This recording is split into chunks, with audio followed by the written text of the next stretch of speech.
everyone, in this video we'll be looking into machine learning pipelines, so let's begin.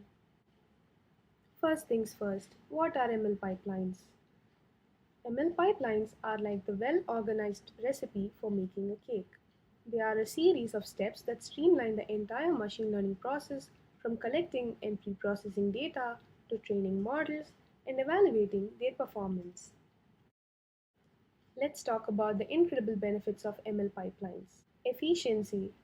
ML pipelines make our lives easier by breaking down complex tasks into manageable steps, saving time and reducing errors. Reproducibility. With pipelines, you can easily reproduce your results, ensuring consistency and sharing your projects without any hiccups. Scalability. Pipelines are like building blocks. You can keep adding steps to build more complex workflows for your ML projects.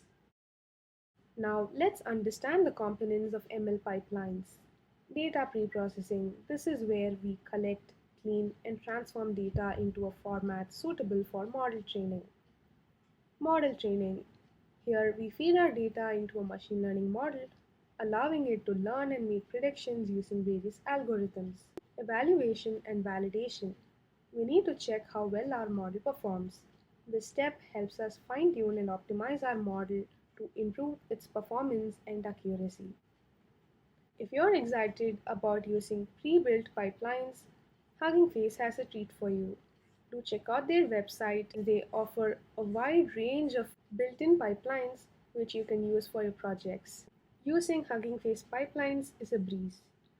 You will have to install the transformers library and then import the desired pipeline and use it in your project.